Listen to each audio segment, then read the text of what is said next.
میرے حسین کا خیال رکھنا، میرے حسن کا خیال رکھنا۔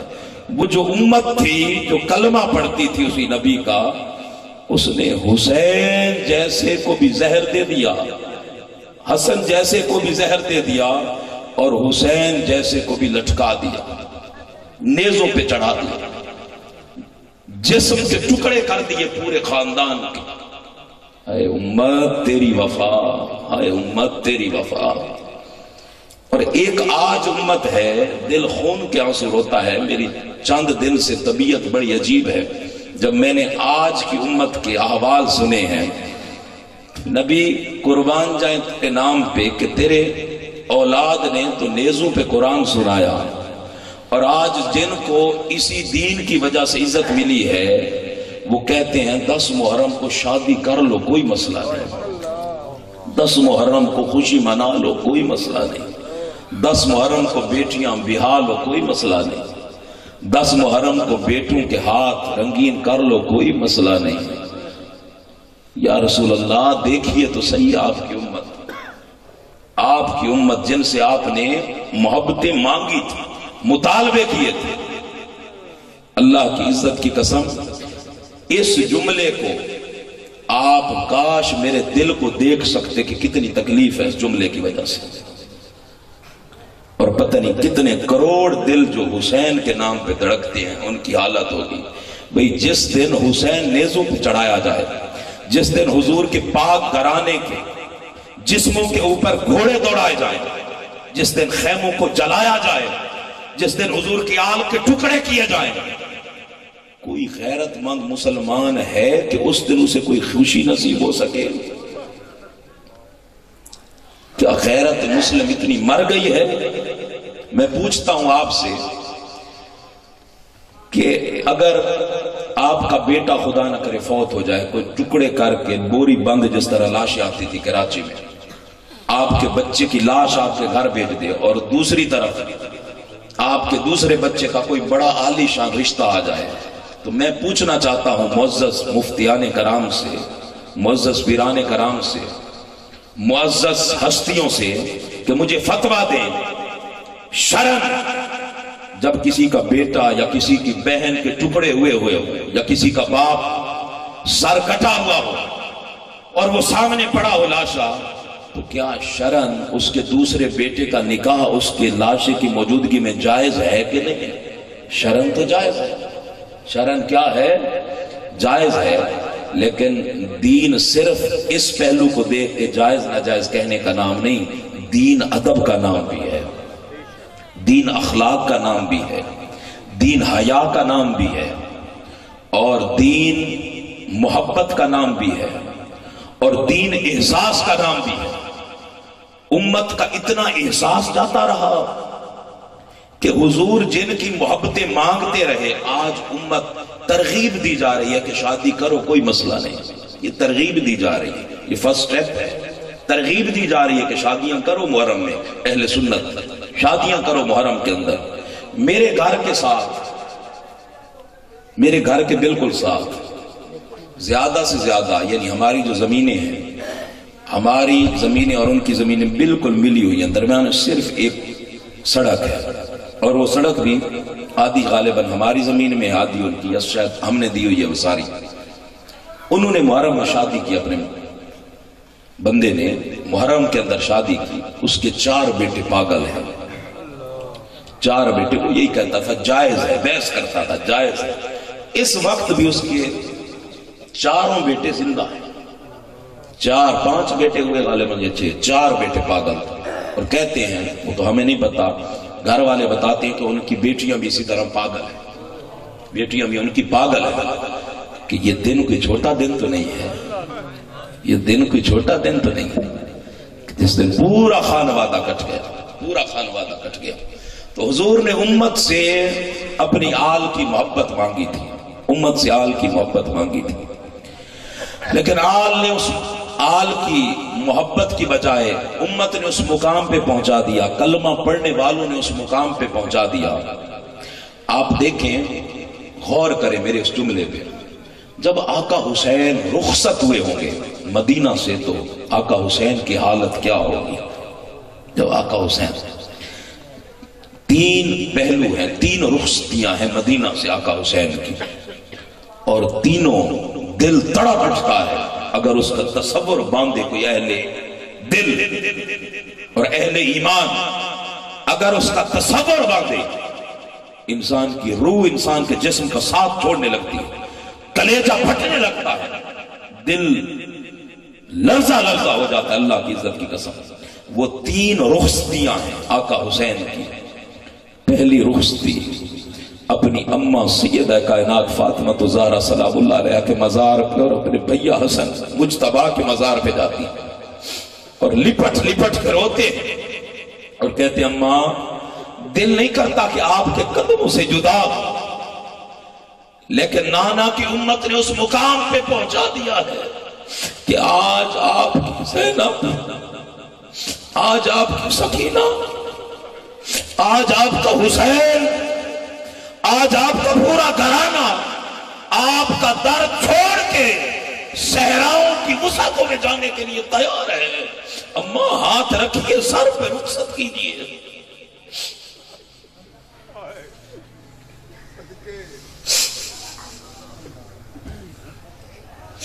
रुखसत कीजिए और फिर अपने बाबा के नाना के मजार पे आते हैं। आप गौर करें, कोई हाजी चला जाए ना तो वो जो आखिरी लम्हे होते हैं और बंदा एयरपोर्ट की तरफ जा रहा होता है, हुजूर का रोजा बार बार देखता है मुड़ मुड़ के, वो जो लम्हा बलम्हा मुड़ के देखता है हुजूर का रोजा, हर लम्हा इंसान जीता है और मरता है। तो आप उस लम्हे पे गौर करें जब आका हुसैन अपने नाना मोहम्मद मुस्तफा की चौखट पे गए होंगे और हुजूर के मजार से लिपट के अर्ज की होगी, नाना वो जो कंधों पे सवारी कराई थी, वो जो गलियों में कंधों पे उठा के घुमाया करते थे, और नाना वो जो सजदों को तोड़ दिया करते थे, और नाना जो आपने मेरी तरबियत की थी, आज आपका देश आपकी उम्मत ने छुड़वा दिया है। आपका दर छोड़ के आपका हुसैन जा रहा है, आपका दर छोड़ के आपका हुसैन जा रहा है। आप सोचें कि वो रुखसती कैसी होगी, वो रुखसती कैसी होगी। और तीसरी रुखसती जब मासूम सुगरा से जुदा होने लगे, बीबी सुगरा से जुदा होने लगे। जो बीबी सुगरा थी, हजरत इमाम हुसैन अलैहिस्सलाम बर्दाश्त नहीं कर सकते थे इनकी तकलीफ। क्यों? अब वजह भी सुन लो क्यों।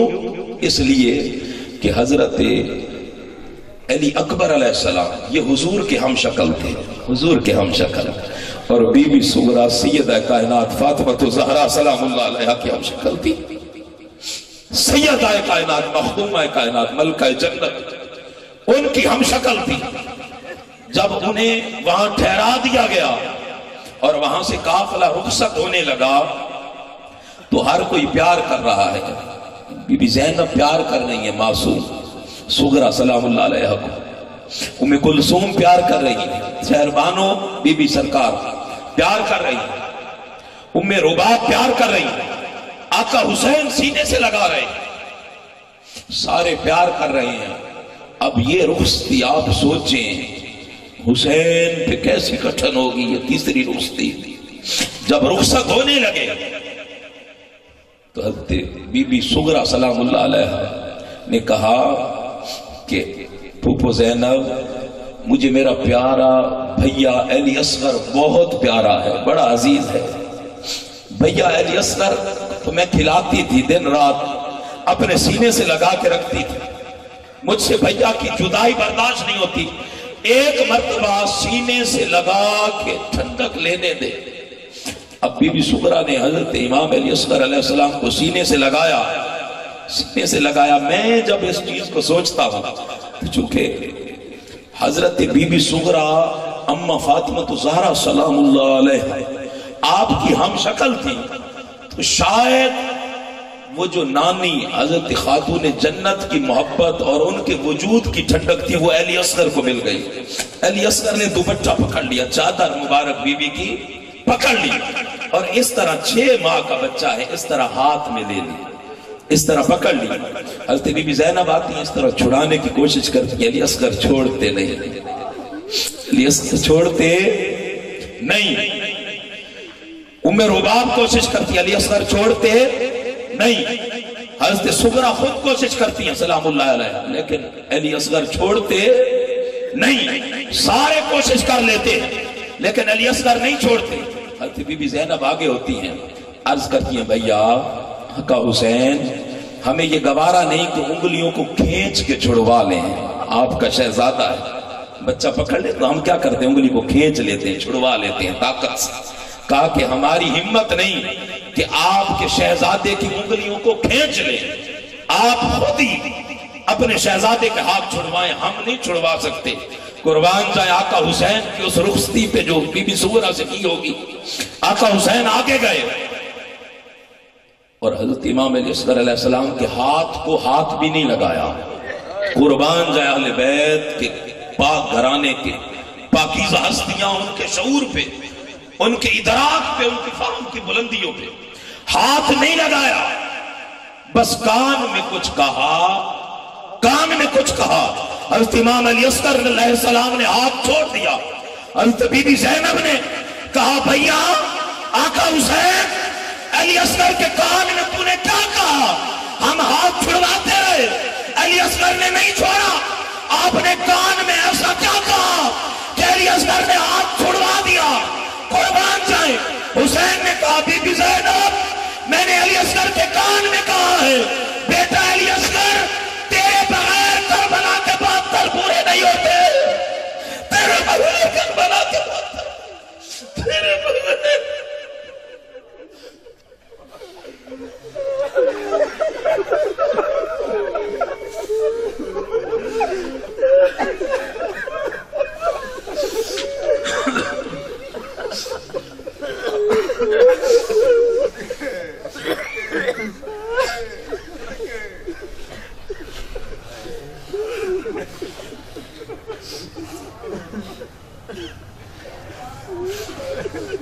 हुसैनियत जिंदाबाद, हुसैनियत जिंदाबाद, करबला का शाह हुसैन, या हुसैन, या हुसैन, करबला का शाह हुसैन, या हुसैन, या हुसैन।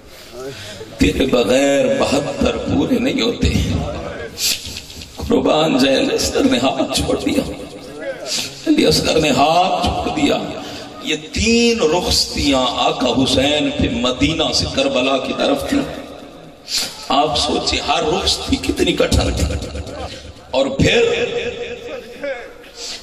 कुछ रुखसतियां करबला से मैदान करबला की तरफ भी थी, कुछ रुखसतियां करबला के खेमों से मैदान करबला की तरफ भी थी। सबको आका हुसैन ने खुद रुखसत किया, अब्बास को खुद रुखसत किया, अली अकबर को खुद रुखसत किया, कासिम को खुद रुखसत किया, कुल औनो मोहम्मद को खुद रुखसत किया, सबको खुद रुखसत किया। लेकिन आका हुसैन की जब रुखसती का वक्त आया करबला के मैदान की तरफ, तो उसमें फिर 3 रुखसतियां थी। पहली रुखसती जब आका हुसैन बीबी शहरबानो और उम्मे रुबाब और उम्मे कुलसूम के पास गए और कहा, लाशा तड़पता हुआ अली असगर अलैहिस्सलाम का, जब हुरमला बदबख्त ने तीर मारा और गर्दन से पार निकल गया, वो लाशा आके खेमे में दिया और रुखसत होने लगे कि अब मेरा वक्त आ गया है। करबला के मैदान की तरफ जाने लगे और वापस आकर अली असगर का पड़े हुए लाशे को चूमते थे, बोसे देते थे और कहा, कुर्बान जाए, बीबी शहरबानों से एक बात की, कहा कि तू ईरान के फारस के शहजादे की बेटी थी, बादशाह की बेटी थी, मेरे पास जब से आई है मैंने तुझे कुछ नहीं दिया, कुछ नहीं दिया। दुख ही दुख है, हम आले बैत के मुकद्दर में तो दुख ही दुख है, हमने कभी सुख नहीं दिया, आपको कभी सुख नहीं दिया। तुम वहां ज़र्क बर्क लिबास पहनती थी, अनवा अक़साम के खाने मिलते थे, मेरे साथ जब से आई हो करबलाएं हैं, दुख हैं, अलम है, तकलीफें हैं, अज़ियतें हैं, भूख है, प्यास है और तड़पते हुए लाशें, तड़पते हुए लाशें। मुझे कल से जब कादरी साहब ने मैसेज किया कि आपने कुछ मसाइब पे गुफ्तगू करनी है, फजाइल पे नहीं करनी, تو میں یقین کریں رات جس طرح میری گزری ہے وہ میرا رب جانتا ہے، اور میں آج جس طرح سفر کر کے آیا وہ میں جانتا ہوں، یہ رب جانتا ہے۔ اور میں سیدہ کائنات کی بارگاہ میں بار بار یہ عرض کرتا رہا کہ یہ نہ ہو کہ میں 5 منٹ میں خطاب ختم کر دوں، میرے حوصلہ نہ رہے، تو میں ان سے حوصلہ مانگتا آیا ہوں سارے رات، حوصلے کی خیرات کہ میں سفر کر کے آیا ہوں تو کچھ نہ کچھ ان کے دلوں کو منور کر سکوں، کچھ نہ کچھ انہیں فکر دے سکوں، کچھ نہ کچھ ان کے اندر احساس کی چنگاری بھڑکا سکوں، کچھ نہ کچھ احساس۔ تو جب آپ نے فرمایا پہلی رخصتی حضرت ام رباب سے، ام کلثوم سے، حضرت شہربانو سے ہو رہی ہے، فرمایا کہ شہربانو میں نے تمہیں سکھ نہیں دیا، میں تمہیں اجازت دیتا ہوں، ابھی میرے بابا علی المرتضی آئے ہوئے ہیں، میری اماں فاطمہ الزہرا سلام اللہ علیہ آئی ہوئی ہیں، میرے نانا آئے ہوئے ہیں، میں نے جانا ہے، تو میرے بعد چاہنا تو فارس واپس چلی جانا، میں تمہیں آزاد کر دوں گا، میری طرف سے کوئی پابندی نہیں، میرے بعد اگر چاہنا تو فارس چلی جانا، اور چاہنا تو وہاں زندگی گزار لینا۔ جب یہ بات کی اللہ کی عزت کی قسم روایت کے اندر آتا ہے، بی بی شہربانو تڑپ اٹھی اور کہا کہ آقا حسین، شہربانو بھوک برداشت کر سکتی ہے، پیاس برداشت کر سکتی ہے، یہ سفر کی صحبتیں برداشت کر سکتی ہے، ایک لاشا تو کیا سینکڑوں بچوں کو قربان کر سکتی ہے، لیکن یہ برداشت نہیں کر سکتی کہ حسینیت میں سے اس کا نام کٹ کے کسی اور کے ساتھ جڑ جائے۔ قربان جائیں وفاؤں کی داستانوں پہ، ہر داستان وفا کی ایک سے بلند ہے۔ کہا شہربانو یہ برداشت نہیں کر سکتی کہ حسین کے نام کٹ جائے اور کسی اور کے نام سے منسوب ہو جائے، میں آپ کے نام پہ جیوں گی، میں آپ کے نام پہ مروں گی اور آپ کے نام پہ اٹھوں گی۔ جب وہاں سے آگے آتے ہیں آقا حسین، تو دوسری رخصتی ہے، حضرت امام سجاد، حضرت امام زین العابدین علیہ السلام بیمار ہیں اور اتنی شدت کی بیماری، آپ سوچیں بندہ بیمار ہو اور پھر 3 دن سے بھوکا ہو، پیاسا ہو، کوئی دوائی بھی نہ ہو، کوئی خوراک بھی نہ ہو، بیماری کی نکاہت، بیماری کی کمزوری اور پھر بھوک اور پیاس کی کمزوری، یہ ساری کمزوریاں مل جائیں تو بندے کی کیا حالت ہوتی، آپ اٹھ نہیں سکتے۔ جب آقا حسین جانے لگے خیمے سے، حضرت امام سجاد، حضرت امام زین العابدین نے اپنے آپ کو اٹھانے کی کوشش کی، آقا حسین نے فرمایا بیٹے لیٹے رہو، عرض کی حضور میں آپ کے ادب میں کھڑا ہونا چاہتا ہوں، حضرت آقا حسین نے فرمایا نہیں، اس وقت میرا ادب لازم نہیں، تو بس لیٹا رہے، آپ بیمار ہیں۔ تو اس وقت جب بیمار شہزادے کو الوداع کیا ہوگا اور رخصت ہوئے ہوں گے، وہ لمحہ کیسا ہوگا، میں سوچتا رہا وہ لمحہ کیسا ہوگا۔ اور پھر تیسری رخصتی، حضرت بی بی زینب سلام اللہ علیہا